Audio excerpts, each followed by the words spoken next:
Hey guys, Gaddock Teeg here, bringing you the SWTOR Weekly Digest for May 17th, 2013. Patch 2.1 is out, and there's plenty of outrage to go around, so let's cut the chatter and check out the Gold Post summary. So the obvious lead story this week is the release of Patch 2.1. There's wildly varying opinions regarding this patch, but let's take a look at what's actually in the box before talking reaction. Game Update 2.1, titled Customization, introduces a vast array of ways players can make their character stand out from the crowd.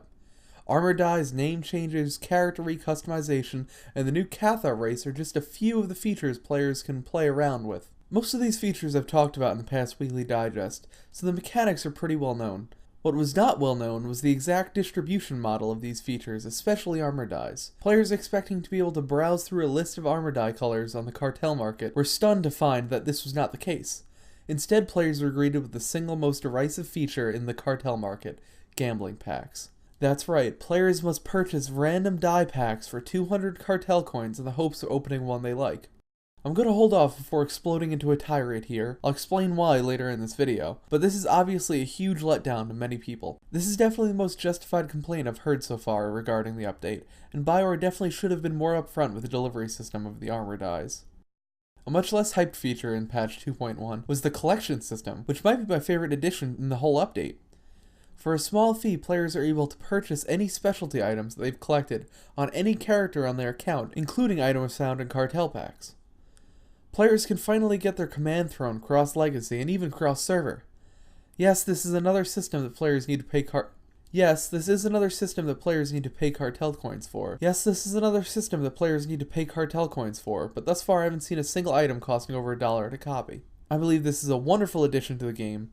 The UI definitely could use a lot of work, but overall, I like it. As with any game update, there were a few hiccups when the patch launched on Tuesday. On top of some assorted game stability issues that I won't cover here, players noticed that the security key in Collector's Edition armor dyes were not bind on pickup. Some players were confused why this item that should give a unique look to players who purchased the Collector's Edition was available via GTN. Eric Musco confirms that this is an oversight in design and is not intended. The good thing is, instead of just changing the dye to be bind on pickup, Collector's Edition players will have access to a whole new dye job in the future patch, because the damage has already been done. Amber Green was also active this week, clarifying the design intent behind the increased vendor sale value of Holinium and Perfect Carbonic crystals.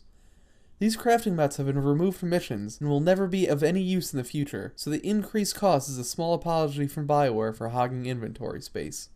Finally, and definitely most excitingly, in an interview with MMORPG.com, Cory Butler made a statement that paid character transfers would be hot on the heels of patch 2.1. What that means is anyone's guess, but I would think it would be before the release of patch 2.2 and maybe even in patch 2.2. This is obviously one of the most sought after features not currently available in-game, and the sooner it gets in-game the better. If I were BioWare, I would be very careful about the pricing here though, after the intense backlash surrounding the character recustomization stuff. I would use server transfers as an olive branch. Why not give every account one free character transfer for a week or two after the system goes live? It's not like people won't want to transfer more than one character anyway. Just make people feel like you're on their side again and foster the feeling of good community for players.